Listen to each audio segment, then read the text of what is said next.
Hi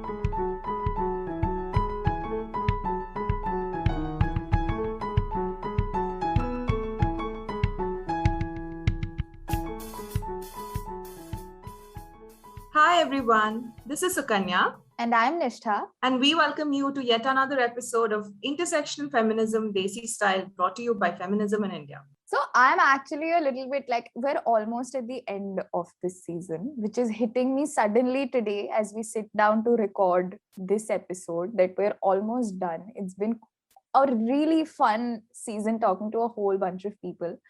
And, we've had the chance to speak to a lot of great content creators, people who are really out there shaping a lot of narratives for pop culture. And that's what we've been talking about also, right? Like shaping of these narratives, how what we consume impacts what we see.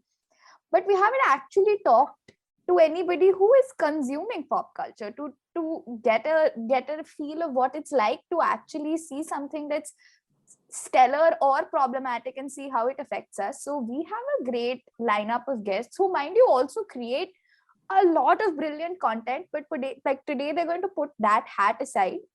They're going to stop thinking about the stuff that they do and only talk about what they're seeing and consuming. And personally, one of like few of my favorite people on the planet. So I'm very, very pumped for this episode that we are having today. So Kanya, take it away. So yes, like Nishtha mentioned, today we have with us three guests who are popular culture, creators of popular culture narratives, people who make videos, people who edit and write articles and do social commentaries based on popular culture as well. But they're also consumers of popular culture. They've grown with popular culture.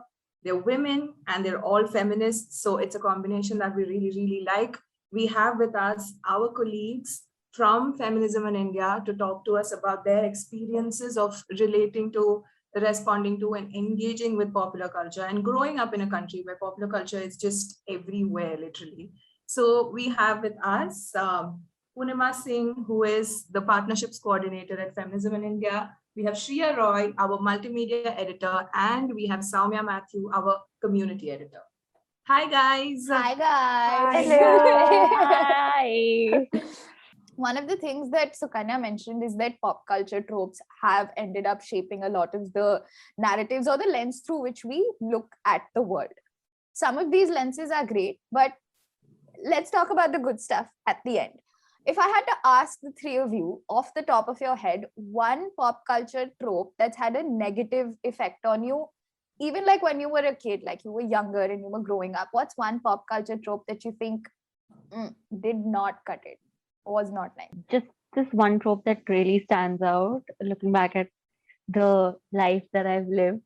Sounds so weird, but okay, it's the not like other girls trope, okay? And that has like really impacted like teenage me, that really impacted adult me. I had to unlearn so much that, I looking back, I look at the trope and I'm like, okay, so it has been forever immortalized in so much of our pop culture. So if you listen, it's one of my favorite songs, but if you listen to the song You Belong With Me by Taylor Swift, that was basically me. That was basically teenage me, where I was like, she wear high heels, I wear sneakers, she's disruptive, and I'm on the bleachers.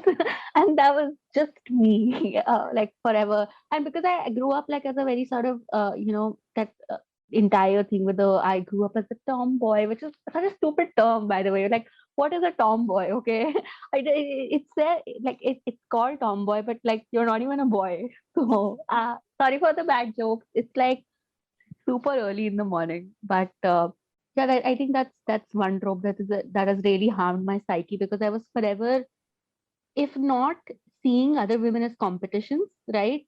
Sort of projecting my own insecurities onto them. Am I the only one who's thinking about how Kajol transformed into this sari wearing, dancing, feminine woman by the end of Kuch Kuch Hota Hai? Tell me I'm not the only one. You're not. You're really not. Yeah. There is this one Malayalam movie that I was intending to talk about. I don't know, Sukanya, if you remember this song. There's a song from this 1999 Malayalam movie which goes Analla Pennalla Adipuli Vesham. Oh yes. Ennayal Kadale Perilu Nanam. So it translates to the way you dress up, you know, you look neither like a man nor a woman. And if you're a woman, at least your name should have some honor to it. So the context of the film No, is, at This least is you a should have song. some sort of, you should be docile, you should be shy, at least for namesake. yeah, Yeah, exactly. yeah. And the context of the film is the protagonist is this man who falls in love with this quote unquote modern woman. And after marriage, there is this whole chastising process where, you know, she tries to make sambar and dosha, and the entire family tries to ridicule her because she doesn't know how to make one. And then she wears modern clothes, and to them, that is, too unpalatable. And then towards the end and throughout the film, you are sympathizing with the man, and this poor man who is, you know, chosen to stay in love with this, with a woman like this. And towards the Despite end, being an important officer in the police force, so he has a lot of work to do, but he doesn't get family support because his wife wears jeans and shirt at home, and doesn't know how to cook and cannot read and write her mother tongue and all of and do that. you remember the climax scene of the film, Sukanya? The woman who was throughout wearing modern clothes, per se, she wears a salwar, No. a churidar, Sari. and No. yeah, something on those lines. And then she's tearfully saying something on the lines of how I should punish myself because I've hurt you and your family so much. So that's one trope that, and you know, as an impressionable 10-year-old, you know, I whenever, like, there were multiple reruns of the film on the TV, and I would say that my family is enjoying the film, and I was also under the impression that okay, maybe this is how it should be. Maybe a woman who wears, a jeans and top, and if a woman doesn't know how to make a crisp dosha, she's she's doomed. I mean, how is she ever going to function, you know, without the validation of her husband? So that's one trope that I internalized for the longest while. And now when I look back, I'm like, how did an entire generation of Malayalis, you know, call this an entertainer film? And how did they, you know, let this, you know, let people get away with it? No, I completely agree with all of you. And coincidentally, so like, I was watching Mehuna yesterday, and that's one movie that I watched a lot. Okay. And despite all the love that I have for Shah Rukh Khan, and yeah, very problematic, putting it out there. But like, I was watching that movie, and I like again realized how much that movie has impacted me throughout growing up, because I was always this kid who loved cricket and football, who grew up watching that and just genuinely loved it. But then it became, because there was that whole thing of not getting enough attention at school by my peers, the like by the men of my age, that the other that I saw the other women getting. So I was like, oh, now I have to be in this persona that of a woman who likes games and who is like cool that way. Like I realized, and this realization came much later, that my love for the game sort of took a backseat, and it was more about fitting into that whole image of being this person who is into sports because other women aren't, and being this cool person. I was like, oh, that is not like, I realize it so much now that that was so problematic, because at the end of the day, that was something that I loved, and I sort of made it into like a tool for make myself feel above a lot of other women, and putting them down because, oh, they don't understand sports, they don't understand football, I do. But I'm picking up on one theme that's sort of relevant for who everyone's talking about, which is like, it's a little element of internalized misogyny that these films have just tried to like whip up into a nice little capsule and keep shoving down our throats. Okay. But here, okay, so the films that we're talking about, they're very early 2090s. Before that, I feel like even in recent films, like even films that are touted as feminist films, there is, and this is something again that Sukanya and I talk a lot about, is that even when you have a woman who's portrayed as making incorrect choices as per the feminist discourse, if whatever, like she's subservient to her family, she doesn't actually want to go out and have, nobody ever turns the lens to look at, hey, maybe this is why, maybe these are the circumstances that the woman is under. Because even, and this is grief that we've all had about feminism also, is that nobody can up and change their entire like years of patriarchal conditioning, family, societal pressure, and just be like, I'm feminist now. Like it doesn't work like that. But then films are also presenting this very hyper aggressive way of going about things, and it doesn't always have to be that way, right? Like it can be softer. Like, okay, that's a separate conversation, but I'll quickly talk about the trope I didn't like. Mine was simple. I can tell you in one sentence. It's when the wind would start flowing when the pretty actress walked on screen. I wrote about it in my diary also. I was like, what if she's pretty but a terrible person? This is Nishtha at age 11. Like, I just had the image of Sushmita Sen walking in with that. Right? Like it was all of us. The minute I said that, all of us had a mental picture of an actress walking like that. So that's my trope. No, that reminds me of this another instance where, you know, you watch all Karan Johar movies and there is this woman, she's always wearing a sleeveless blouse and a very nice sari, and the man Chiffon is sari. fully covered. Yeah, chiffon sari, and then the man is fully covered in overalls and all of that. And there it's the landscape is full of ice, and you wonder, where is this woman? Where is she finding it in herself to stand there and dance, you know, because it's so cold, but the whole concern is to make the woman look pretty, but not that, you know, the woman might just like get like a frostbite, or she might just like start shivering in cold or something. Here is where I have done too much research into Karan Johar movies. If we're accepting it, I feel like he called back on this and made fun of himself in a more recent, less popular movie called Ae Dil Hai Mushkil, where there was this entire there was a sequence, right, where they were like, hey, we want to recreate these iconic movies, and you have like Ranbir Kapoor in like a puffer jacket, and like Anushka Sharma's in her sleeveless sari, and he like falls to the ground because he's so cold, and she's like, are you kidding me? Like, you're in a puffer jacket, I'm in a sari, can you like grow up please? I thought that was like, okay, you've done too much harm for you to be like, I'll put one wafting And redeem scene, myself. wafting scene in a film that half like nobody saw and redeem myself. But I appreciate that it was an effort to make fun of himself. Like, but the funny thing is that everyone's talking. I think there are actresses. I think there was this episode where Twinkle Khanna is talking to Kajol, and both of them talk about how they had to sort of wear really see-through and thinly, you know, woven saris in extremely harsh climatic conditions, and how it was very difficult for them. And everyone's talking about it. Actors are talking about it. Directors are talking about it, making fun of each other. But the fun fact is that it's still continuing. I mean, it's, you know, talking about status quo and making a joke of yourself is one thing, and actually going out there and making content that does, you know, that sort of course corrects is a different thing. So which is why I think all of this banter is sometimes just sounds like a lot of noise, at least to me. And for me, I think growing up, one of the tropes that I really think affected me, and it took me a lot of time to unlearn that, is how women are shown on screen interacting with other women. There's always this trope of whenever there are a few girls becoming friends, they talk about trivial things like makeup, or they talk about boys, or there's always a cat fight, and how male friendships are not like that, and how it's somehow sort of a superior thing to be for a girl to say that, oh, I don't gel well with girls, I can only be friends with boys.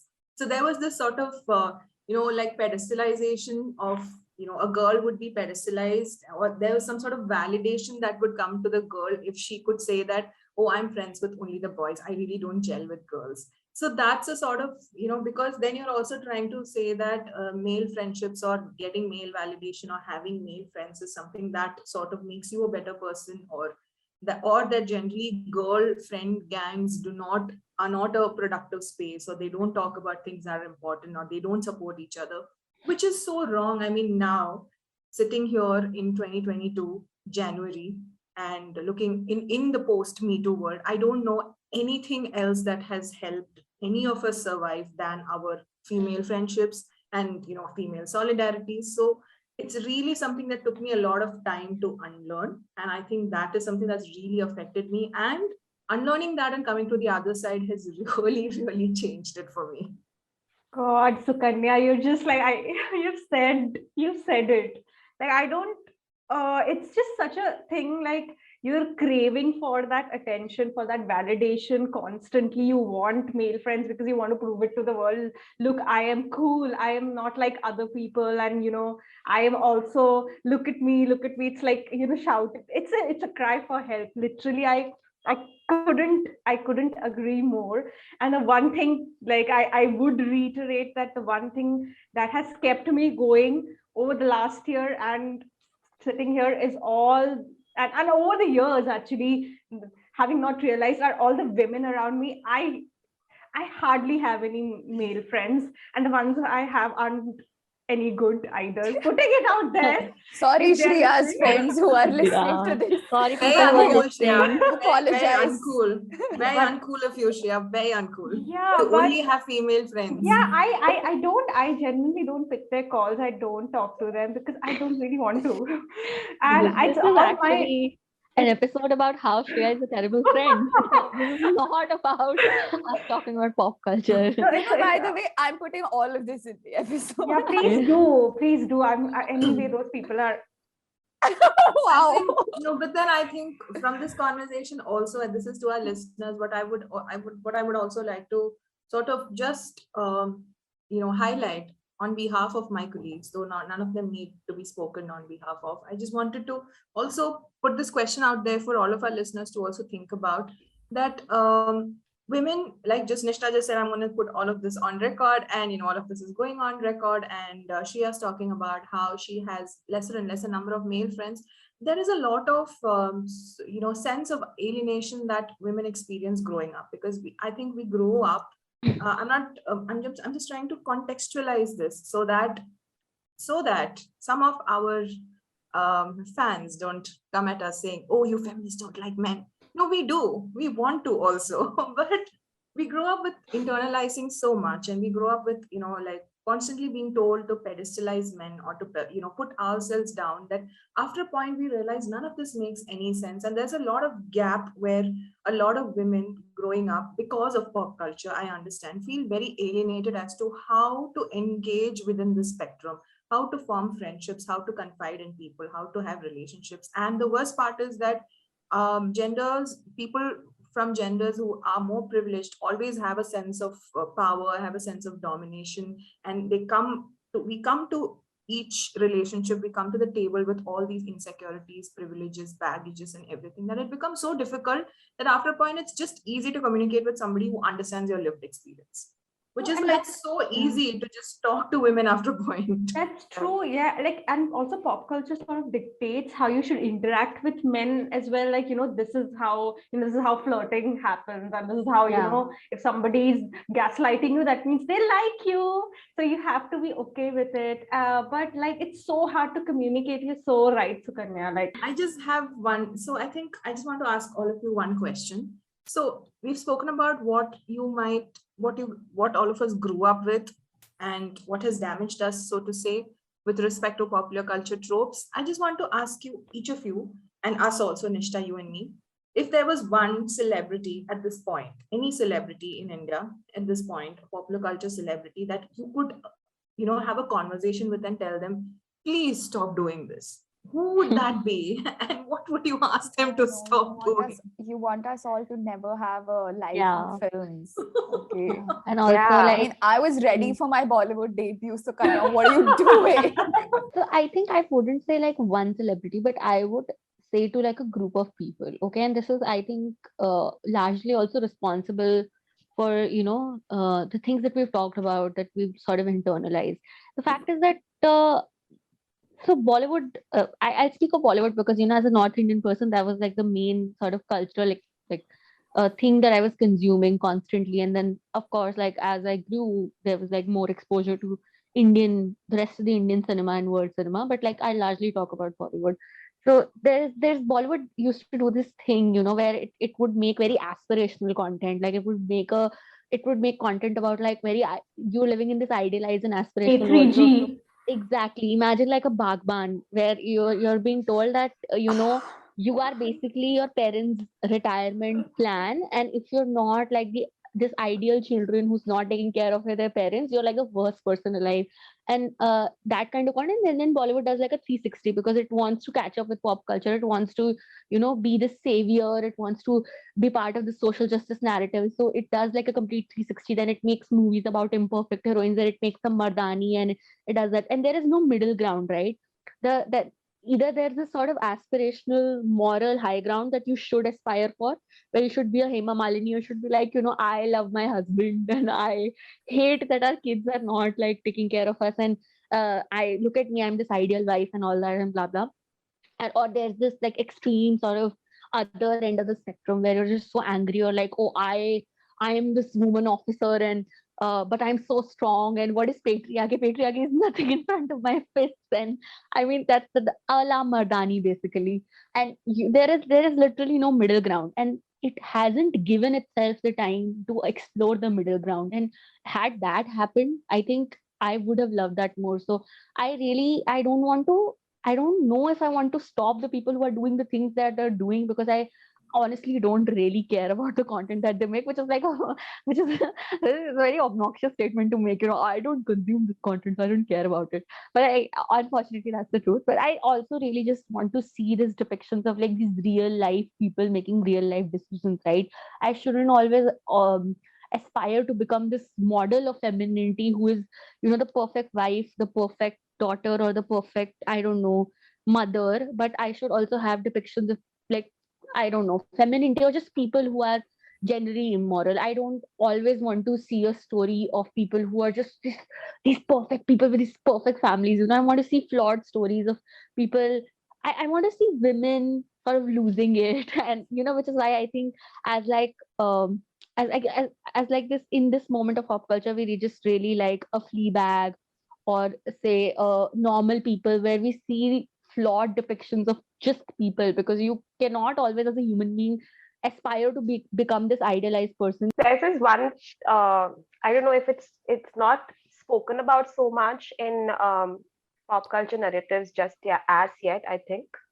There's this one observation that I've made in when I watch these films. There's always the father who is supportive of, especially when it comes to the daughter. It's always the father who is most supportive of the daughter's aspirations and dreams, while the mother is always shown as pitted against the daughter. So I want to understand, why is that? The mother can also be on the same team. You can all just like relax for a bit. You don't have to always put the mother against the daughter.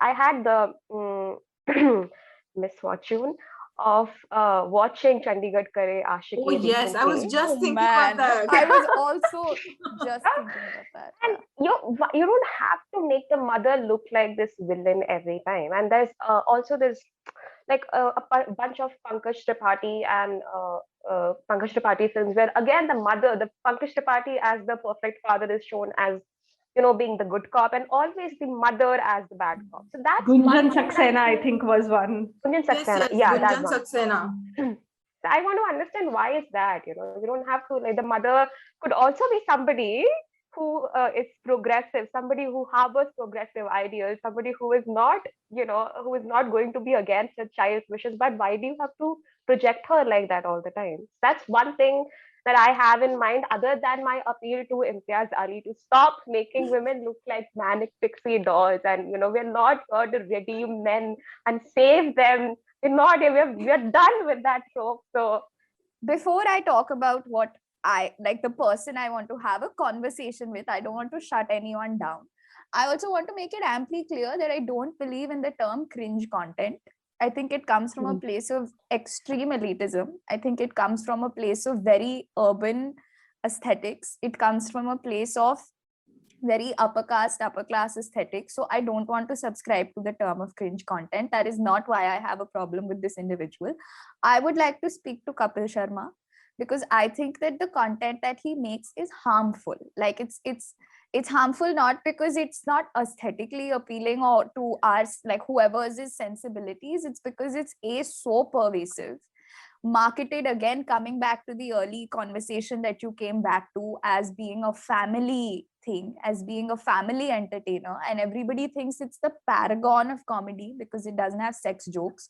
Not to say that you need sex jokes to make something funny, absolutely not, but my point is that it's doing a lot of harm that I see real time. And when I say real time, I'm not talking about like, oh, I think kids must be thinking this. I have seen kids in my vicinity having problematic ideas about marriage, about what, like relationship with your in-laws, about trans persons, about persons in drag, about working, like about domestic workers and everything, because of the way that the show portrays these things as family friendly and relatable. So I think that's one person I'd really like to sit down and talk to and ask if he genuinely has such a poor opinion of everybody. I think like there are two people, and also in a way the two people are interrelated. One is Rohit Shetty, that I want to sit down with him and I'm be like, just stop with this whole masculinity that you have in your films, that the woman has to be saved by a man and with cars flying around every time, because that's not how it works. It's not how this works. And the other person that I want to actually sit down, and I think this person might actually have might actually make sense of the conversation, is Shah Rukh Khan. And I'm like, dude, what are you doing? What are you doing? Please don't do this. Because you are better than this, and you have that, you have that reach, you have that impact, that if you want to, you can actually make a difference and people will follow what you say, because like, so make use of that instead of doing shit like Happy New Year and Chennai Express and all of that. Yeah. I think just taking away from what Shriya said, I've been thinking about this too, and I feel, let's say films like Happy New Year, or films like Rohit Shetty's films, or films that are meant to sort of entertain you, or ride on slapstick comedy, or just show you something that's flashy and something that doesn't make sense, absurd comedies and all of that. I think that's also a huge part of popular culture. I don't think the point is for any of us to sort of say that only make films that are serious, or only make films that are about, that reflect issues. I would really like entertainment to just not ride on sexism generally, because every time you talk about entertainment, there are all these tropes that come into play, and the excuse is that, oh, it's a commercial film, it's an entertainer. And then the idea is that if it's a commercial entertainer, if it's got big stars, then it's okay for that film to be misogynistic. It's okay for the heroine or other characters to look a certain way, subscribe to certain body image and beauty standards, and it's okay for the film to make some jokes, because then they're all like, oh, but this is not an art house film, this is not a serious film, it's not like it's. So I really want to tell the big makers of big films that all of us do want to be entertained. All of us want to watch films that we can just watch in theater or watch on OTT platforms, and just sort of just watch it mindlessly and have fun. The reason because why we're not able to watch these films mindlessly, though they are probably meant to be watched mindlessly, is because we're interrupted by so many things that are not okay. And I generally feel that it's important for filmmakers, especially makers who make these mass hero, huge ass films that reach so many people. I think it's very important for them to understand that that is not an excuse to be sexist. That's not an excuse to be exclusionary. That's not an excuse to appropriate. It's not.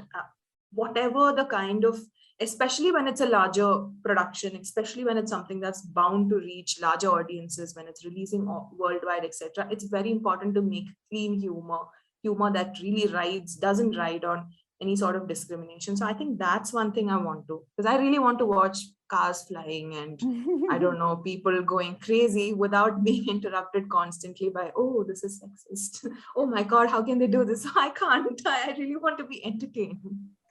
And if people think that, and if there are counter questions that come up that say that, you are somebody who can't take a joke, or this is very limiting on the kind of entertainment that we can come up with, then you probably need to introspect that, if the root of all your, or if the base of all your entertainment lies in sexism or in exclusionary content, don't you think you have to introspect? Like, are you telling me that you cannot create humor, or you cannot create content which cannot be sexist at all? That there is a lot to introspect there. Yeah, this is also a country where everyone loves Schitt's Creek, and everyone's talking about all sorts of web series and other things that are produced outside, and we're all liking that humor and we're all embracing it. At the same time, we're also Exactly. saying, oh, it's so difficult to make humor if you don't add sexism. So yeah, It's not like it's impossible. So, Soumya, like when we started the episode, you were talking about this one 90s Malayali movie that hinged so much upon the sexism, and like a base part of that was like not being able to take care of domestic duties and not being able to cook. And, that's something that you grew up with. But then we see a film like The Great Indian Kitchen, right? Which is hinging upon similar themes, but you see how it manages to subvert the very trope of importance of domesticity.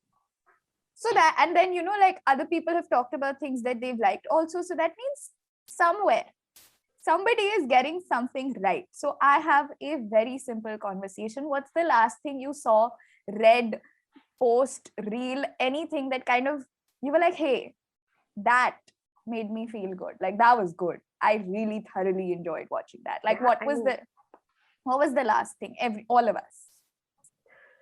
So I was just watching this film, another Malayalam film called Bhimanta Vali, and I was just watching, I think I was watching it yesterday, and I was having this conversation with Sukanya also. So there is this portrayal of a no strings attached relationship, wherein the woman is seen engaging, like she is in a relationship, she's in a casual sort of a setup with this person. There is no expectation of a happily ever after romance or something after that. And it even as a person, even as a feminist, even as a consumer of popular culture content in 2022, it boggled my mind. Because for me, I was like, okay, how have we reached there yet? Have we reached a space where a woman can be shown as, just taking and this is, see, mind you, the premise is of a woman who is coming from a small town. This is not exactly the urban spaces that I'm talking about. So this is a person who's coming from a small town, and she's very playful, and she playfully goes to this person that she is, she has this casual arrangement with, and everything is like, it's not like they fall apart or anything after their arrangement ends. So that sort of boggled my mind that, okay, in a good way, that okay, so maybe we are portraying casual and healthy relationships now, and not in a stigmatized way. So that's one thing that I sort of liked. I think, and this is not the last thing that I've seen, but like it's my all-time favorite, and it's like a comfort watch. So it's this Irish show called Derry Girls, and it's on Netflix. So I if love anyone it. wants to watch it, I it's love so it. good. And the third and the last season is going to premiere soon. But it's so funny, and it's about these four teenage girls, and then one of and this one boy who's like the cousin of like one of the girls. And it's so funny. It's actually, when you think about the setting, you wouldn't expect the show like Derry Girls to come out of it. So the background of the show, it's set in the late, I think, oh, I'm getting my history so wrong, but it's set during the Troubles, which was, I think, the late 1990s or the late 1980s. I mean, we'll find that out on yourself, okay, on your own time. But like the show is, I mean, most of the teen sort of iconic comedies that I've seen, which is Mean Girls, and then there's so many others. I was expecting Derry Girls to be just like that, but it's just so different. It's just so refreshingly honest and sort of funny in its way. And again, talking about comedy, the entirety of the comic relief, or the sort of need for comedy, relies on the fact that these are stupid young people, who who are teenagers, okay? And I've never seen teenagers being portrayed like teenagers on TV before, like Derry Girl has done it, and it's just so funny. And you would expect, if the setting, because it's based in a zone which is like, because Delhi is actually located like very close to the boundary between Britain and North England, you would expect it to be like just sort of riddled with the idea of conflict, or how do you talk about conflict when just setting is just like so historically important to both the countries. But it does it very very well, because even if you're living in like in a very conflicted zone, it doesn't take away from your like childhood, or it doesn't take away from the fact that you're a teenager. So I think it was refreshingly honest about the show, and it's just so funny. I think everybody should watch it.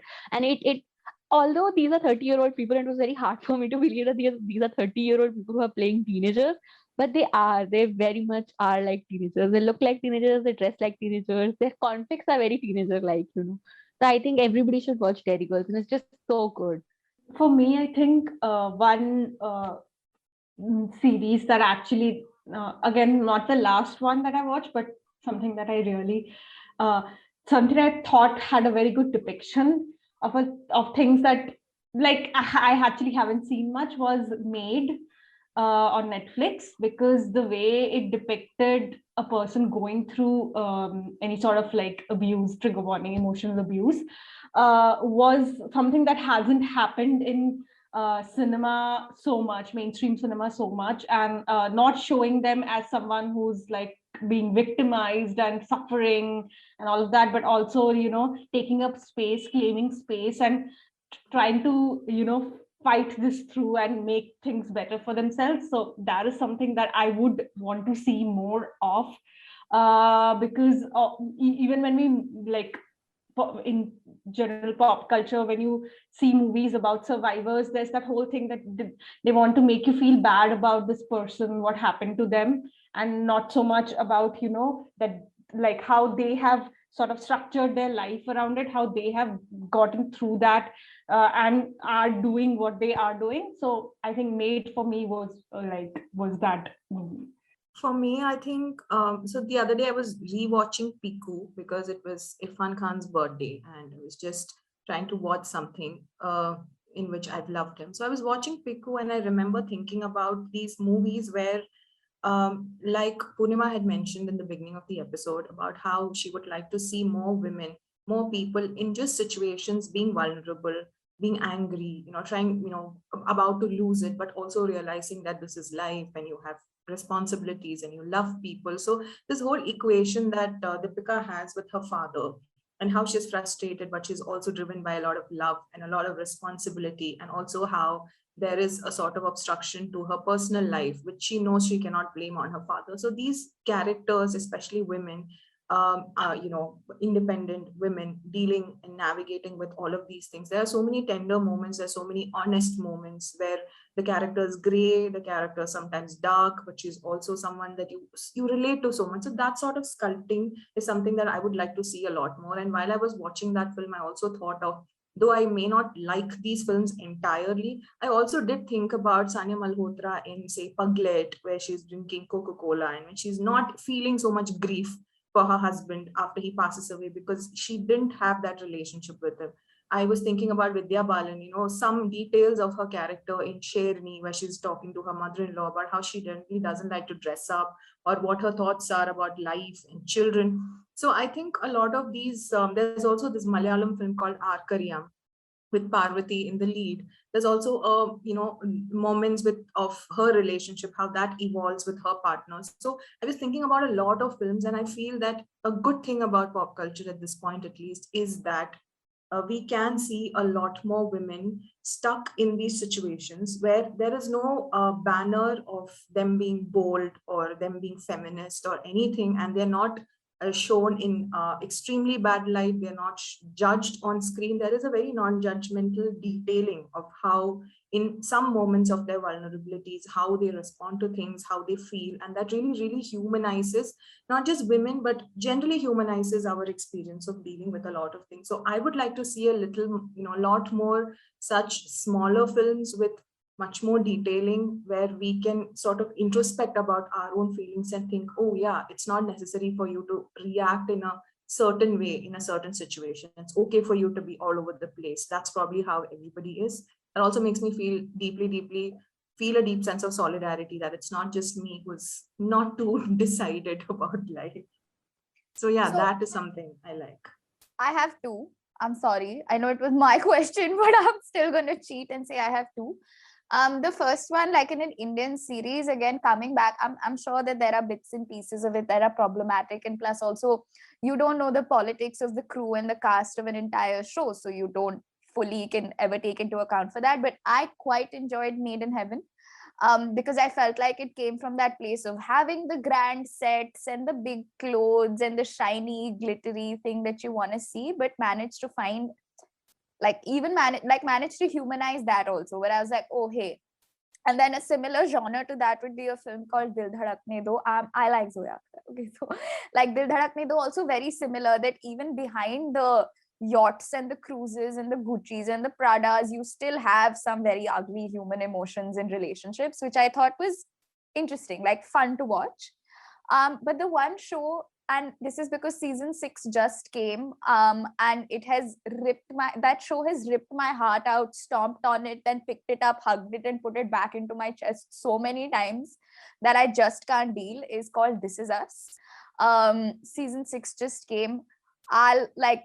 I'm floored with the writing on that show, because they have managed to integrate things like the Black Lives Matters movement, the COVID pandemic situation. So that's why I feel like, the thing that you were talking about, Soumya, that people need to introspect, and how there isn't an excuse for bad writing. If you can incorporate something as relevant as that in such a stunning manner throughout all of last season, and now they've come back with a new one, like that show just takes me to that show is something else. So that's my pop culture recommendation for whoever's listening.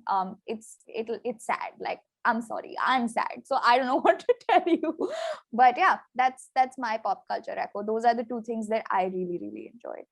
So we've gotten to the end of this conversation, though we really don't want it to end, but on record, we've gotten to the end of this conversation. And I would just want to wrap up by asking all of you, what is one film or series or whatever that is probably either in production that you're looking up to, you're looking forward to in this year, and you hope that it's not badly made, and you're just hoping to see a well-made version of whatever it is that you're anticipating? Or you could also just tell us about one thing that you really hope gets course corrected, at least this year, or something, a pop culture trope that you hope gets better with time. And what are your general hopes from popular culture in this year? We've just started this year, so how are you setting your tone for watching and consuming content? I'm really looking forward to watching Gile Zara. It has Alia Bhatt, Priyanka Chopra, and Katrina Kaif, and I'm really hoping that it doesn't have, it's not revolved around men, at least not like the primary plot of it. So I just want to see three girls having fun on a road trip, and that's all. I don't have a lot of expectations. So yeah, I'm just going to I'm looking forward to the film and hoping that there are just like three girls having fun. Yeah. Think, and this is like the huge nerd side coming out of Abhi coming out, but I think I'm really, really, really, really, really excited to watch the Batman. And only because it fulfills all my casting dreams. So it has Robert Pattinson as Batman, and it has Zoe Kravitz as Catwoman, and like the new trailer says, the Bat and the Cat, and I'm like, okay, this is the best content that I'll ever get. And I want Batman to be like a person, okay, because and no offense to Ben Affleck, and I'm very sure that he would never listen to this, but I hated Ben Affleck as the Batman. I will die on this hill, okay, that he was the worst Batman that ever was. I really want to watch like a new 9th Batman movie where the Batman is just like not the stoic guy. Maybe he is, but he also wears eye makeup to hide like who he is. This is just you wanting to see chaotic Robert Pattinson. Don't Chaotic lie. Robert Pattinson and also Zoe Kravitz, okay? Let's just not forget how hot both of them are. So it's a very self-indulgent fantasy at this point in time. And the second thing that I'm like really excited about is Derry Girls. Third season might come this year. Third and the last, yeah. Same for me. Super excited for Derry Girls. Can't wait. P, I didn't know you were a fan. We will fangirl alag se now. And the second thing that I want to watch is actually coming next month because I think it will be fun. And I have an eternal crush on Siddharth Chaturvedi. I don't even know why I said eternal, but I think he's cute. Is basically Gehraiyan because the music looks nice and I think it's going to be about I'm hoping from what I can tell from what I've just seen on posters and stuff, just a humanizing look on relationships. So that's coming next month. So that I want to watch. That's mine. So I've always been very, very, very invested in the Game of Thrones universe. And like most fans might agree, I have been very disappointed with how the show ended. So I'm really looking forward to House of Dragons, which is supposed to be releasing this year. It's a prequel to the Game of Thrones, and it sort of chronicles the history of the House Targaryen. So I just want to see how dragons came to be, and basically I want to move away from our very human and very real and relatable universe to just transport myself into more fantasy and just live there, whatever. So especially because maybe it's also I don't know if this is a very pessimistic thing to say, but Corona is here, and I would just like to escape into fantasy a lot more than I used to earlier. So I'm really looking forward to watching dragons and fire and how dragon magic works. Okay, so I think what I'm looking forward to is Grey's Anatomy. Everybody here knows that I'm a huge Grey's Anatomy fan, and Sukanya, high five. But I now really want this to end because it's been going for too long, and I'm like, on the 18th season or something. Yeah, and it's guys, becoming the world will end before Grey's Anatomy does. No, Yeah. and Meredith. Don't say that. It's actually likely. Yeah. And Meredith Grey doesn't need to end up with anybody. So I want it to end, and Meredith Grey not ending up with anybody. And that's how it ends because she is Meredith Grey and it's okay. She doesn't need a man. Yes. So that brings us to the end of this conversation. We had a lot of fun.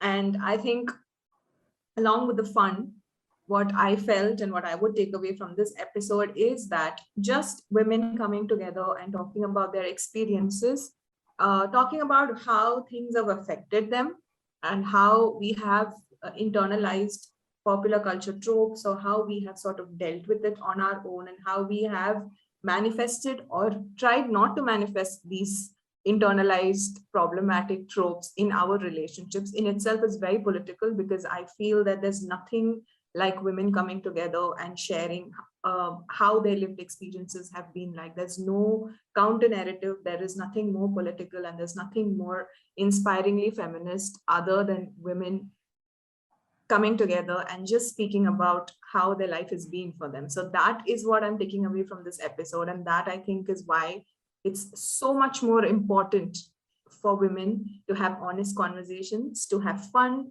to have banter, and for people to also listen in to us so that you know what it's like to be us. Thanks, you guys. We hope you had as much fun as we did. I don't think I need to speak on Sukanya's behalf, but I think I know my co-host this much to say that this has been one of the most fun episodes to record till now. Yes. Yes. Yay. Thanks you guys for coming. And that brings us to the end of this week's episode of Intersectional Feminism Desi Style. We will be back next Thursday. As always, thank you so much for tuning in.